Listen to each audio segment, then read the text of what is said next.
নিৰ্বাচনী বতৰা ল'বলৈ সমষ্টিয়ে আসাম টক্স নিৰ্বাচনী ফলাফলত কোনে মাৰিব শেষ হাঁহি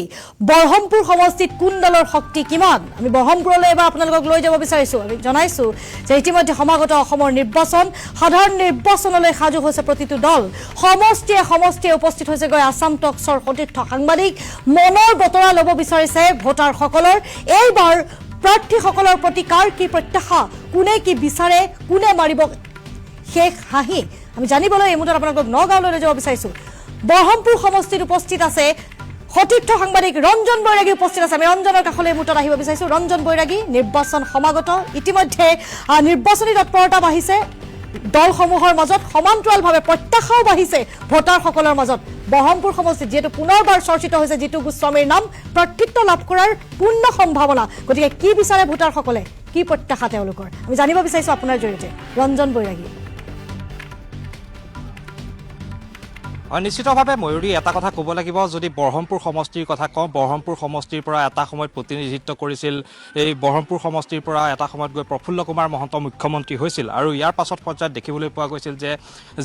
যিটো বিগত সময়ত দেখিবলৈ পোৱা গৈছিল ভাৰতীয় জনতা পাৰ্টীৰ যি জিতু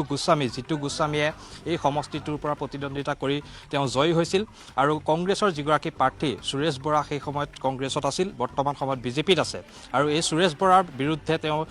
প্ৰতিদ্বন্দ্বিতা কৰিছিল আৰু তেওঁ জয়ী হৈছিল আৰু বিগত 5 বছৰত তেওঁ কি এনেধৰণৰ কাম কৰিলে মই বৰহমপুৰৰ এটা ভিতৰুৱা অঞ্চল আদৰ্শ গাঁৱত উপস্থিত আছো বৰহমপুৰৰ আদৰ্শ গাঁৱৰ মই পৰিৱেশ দেখাইছো আৰু এটা কথা ক'ব লাগিব মই ৰাইজৰ পৰা মই জানিবলৈ চেষ্টা কৰিম বৰহমপুৰ আদৰ্শ গাঁৱৰ এই পৰিৱেশটো মই প্ৰথমে দেখুৱাই ল'ব বিচাৰিছো আৰু বৰহমপুৰত যদি মই ক'বলৈ যাওঁ এইবাৰ যি নিৰ্বাচনত দেখিবলৈ পোৱা গৈছিল যে বৰহমপুৰ সমষ্টিত জিতু গোস্বামী প্ৰাৰ্থিত্ব প্ৰায় নিশ্চিত হৈ উঠিছে আৰু লগতে যিগৰাকী বিৰোধী দেখা পোৱা গৈছে যে কংগ্ৰেছৰ ফালৰ পৰা কোনো ধৰণৰ প্ৰাৰ্থী ইয়াত দিয়া হোৱা নাই আৰু জাতীয় পৰিষদৰ পৰা যি প্ৰাক্তন বিজেপি নেতা ৰাজেন গোহাঁই জ্যেষ্ঠ বিজেপি নেতা আছিলে সেই বিজেপি নেতাই দেখিবলৈ পোৱা গৈছিলে যে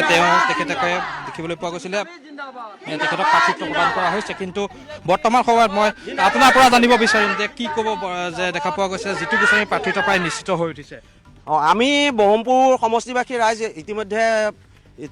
জিতু গোস্বামী ডাঙৰীয়া টিকেট পোৱাক লৈ আমি নিশ্চিত হ'লোঁ আৰু আমি সেইকাৰণে বহুত আনন্দত আছোঁ গতিকে আমাৰ বৰহমপুৰ সমষ্টিৰ পৰা আমি বিৰোধীক ৰুধি পেলাই বিপুল সংখ্যক ভোটত আমি জিতু গোস্বামী ডাঙৰীয়াক জয়যুক্ত কৰিম বুলি আমাৰ সংকল্প ল'লোঁ গতিকে আমি আমাৰ বৰহমপুৰ সমষ্টিত 1 লাখৰো অধিক ভোটত আমি জিতু গোস্বামীক জিকাম জিতু গোস্বামী জিন্দাবাদ নিশ্চিতভাৱে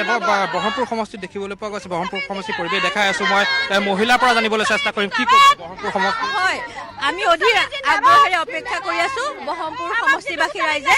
আমি ইতিমধ্যে নিশ্চিত হৈছো যে আমাৰ সন্মানীয় বিধায়কজনক আমি পুনৰবাৰ পাইছো গতিকে তেখেতক ভোট দি আমি আকৌ পুনৰবাৰ জয়যুক্ত কৰিবলৈ আমি বৰহমপুৰ সমষ্টিবাসী ৰাইজ অধীৰ আগ্ৰহেৰে অপেক্ষা কৰি আছো আমি ফূৰ্তিত গোটেই সমষ্টিবাসী ৰাইজ মতলীয়া হৈ আছো তেওঁক অধীৰ আগ্ৰহেৰে আদৰি আনিবলৈ আমি ইতিমধ্যে যা যোগাৰ কৰিছো আমি উদ্ধৰ্তন আমাৰ কাৰ্যকৰ্তাসকলৰ পৰা গম পাইছো যে সকলোখিনি হৈ গৈছে কিন্তু মাত্ৰ আনুষ্ঠানিকতাটো বাকী আছে সেই সময়লৈ আমি অপেক্ষা কৰিছো আমি সকলো যা যোগাৰ ইতিমধ্যে কৰিছো তেখেতক অধীৰ উল্লাসেৰে আগুৱাই আদৰি আনিবলৈ নিশ্চিতভাৱে জিতু গোস্বামী আপোনালোক সমৰ্থনত ওলাই আহিছে জিতু গোস্বামীয়ে এনেধৰণৰ কি কাম কৰিলে মই যদি আপোনাৰ পৰা মই সুধিবলৈ যাওঁ যে বিগত 5টা বছৰত কি এনেধৰণৰ কাম কৰিলে যাৰ বাবে জিতু গোস্বামীক পুনৰ বৰহমপুৰ সমষ্টিৰ ৰাইজে জিকাই পঠিয়াব বিধানসভালৈ জিতু গোস্বামী ডাঙৰীয়াই বহুত আমাৰ কাম কৰিছে যেনে ৰাস্তা পদূলিৰ পৰা আদি কৰি চবখিনি আগন্তুক ভাল হৈছে বাৰু আগতে তেনেকুৱা নাছিলে সেইটো কাৰণে ভাল পাওঁ আমি নিশ্চিতভাৱে মই আপোনাৰ পৰা মই জানিব বিচাৰিম আপোনালোকে কি ক'ব বিচাৰিব আমাক এতিয়া বৰ্তমান আমি আদৰিবলৈ ৰখি আছো আমি অতি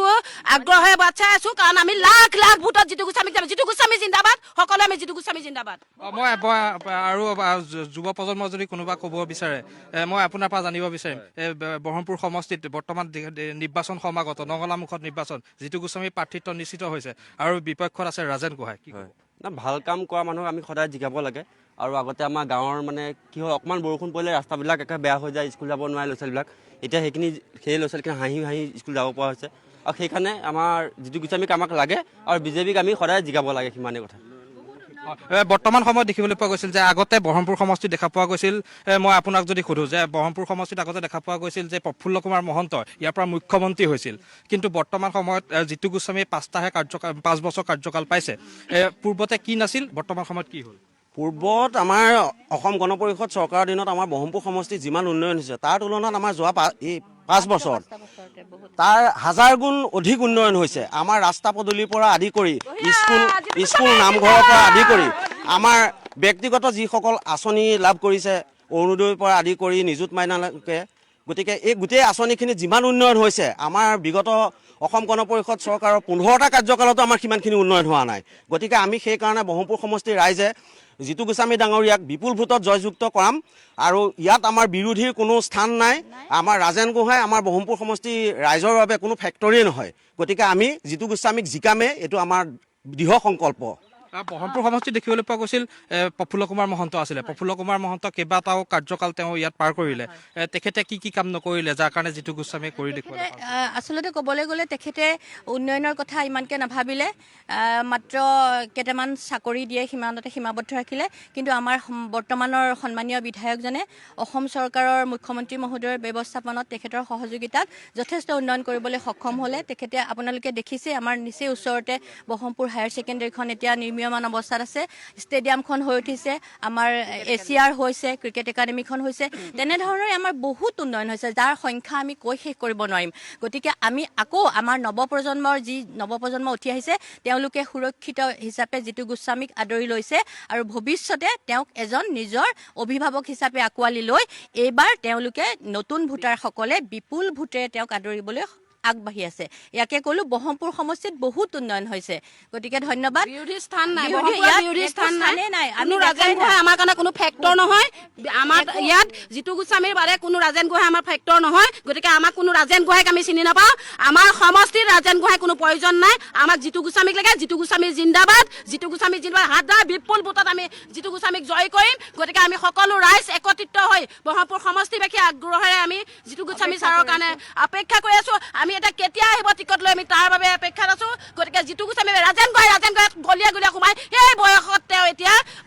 প্ৰভু কৃষ্ণ প্ৰভুৰ নাম লওক তেওঁক আমি অশেষ ধন্যবাদ কৈছো তেওঁ এতিয়া ভগৱানৰ নাম ল'বৰ বয়স হ'ল গতিকে আমাক যুৱ প্ৰজন্মক উঠি অহা প্ৰজন্মক যাতে তেওঁ বাধা প্ৰদান নকৰে তেখেতক আমি অনুৰোধ কৰিছো যে তেওঁ আমাৰ ভাল প্ৰচেছটো তেওঁ ৰাজনীতি দেখুৱাইছিলে যে বিজেপি কৰক তেওঁ এতিয়া বেয়া স্থান দেখাইছে কাৰণ সেইজন ৰাজেন গোহাঁই আমাক বিজেপি শিকাইছিলে কিন্তু এটা ৰাজেন গোহাঁই এটা বিৰোধী কেনেকে বিৰোধী কৰিব পাৰে কেনেকে আমি মিয়া দখলত যাব পাৰোঁ কিয় আমাৰ গাভৰুৰ কাৰণে কিয় মহিলাৰ কাৰণে তেওঁ কিয় নাভাবিলে মই এটা কথা ক'ব পাৰোঁ যে ৰাজেন গোহাঁই আমাক বিজেপি শিকাইছিলে কিন্তু তেওঁ শিক্ষা গুৰু হিচাপে তেওঁক এটা সন্মান কৰোঁ যে আপুনি শিক্ষা গুৰু কিন্তু আপুনি এটা আমাক শিক্ষা দিব নাজানিলে শুনক এজন শিক্ষকে ভালকে যদি পঢ়িব নাজানে তেতিয়াহ'লে তেওঁ শিক্ষা ল'ব নালাগিছিলে গতিকে তেওঁ শিক্ষা গুৰু হিচাপে আমি মানি ল'ব নোৱাৰোঁ আমাৰ এটা শিক্ষা গুৰু আমাৰ ব্ৰহ্মপুৰ সমষ্টিৰ সন্মানীয় জিতু গোস্বামী বিধায়ক তেখেতৰ কাৰণে আগ্ৰহেৰে বাট চাই আছো জিতু গোস্বামী জিন্দাবাদ ধন্যবাদ জনাইছোঁ মই বৰ্তমান সময়ত যদি আৰু এটা এই সমষ্টিটোৰ কথা যদি মই ক'বলৈ যাওঁ দেখা পোৱা গৈছে যে জিতু গোস্বামী সমৰ্থকসকলৰ মই তেওঁলোকৰ প্ৰতিক্ৰিয়া দেখালোঁ আৰু এটা কথা মই ৰঞ্জন বৈৰাগী এয়া আছিল ব্ৰহ্মপুৰ সমষ্টিৰ পৰা আপুনি ইতিমধ্যে ভোটাৰৰ মন বুজিবৰ চেষ্টা কৰিছিল মনৰ বুজ লোৱাৰ বা তেওঁলোকৰ কি প্ৰত্যাশা সেইসমূহ বুজ লোৱাৰ চেষ্টা কৰিছিল ধন্যবাদ ৰঞ্জন তেওঁলোকে ইতিমধ্যে সদৰি কৰিছে যে বিৰোধীৰ স্থান নাই ব্ৰহ্মপুৰত পুনৰবাৰ তেওঁলোকে বিপুল ভোটত এক প্ৰকাৰৰ জিতু গোস্বামীকেই তেওঁলোকে বিজয় সাব্যস্ত কৰাটো বিচাৰে বুলি উল্লেখ কৰিছে ধন্যবাদ জনাই বিদায় লৈছোঁ ৰঞ্জন বৈৰাগী আপুনি ইতিমধ্যে সামগ্ৰিক পৰিৱেশ দেখুৱালে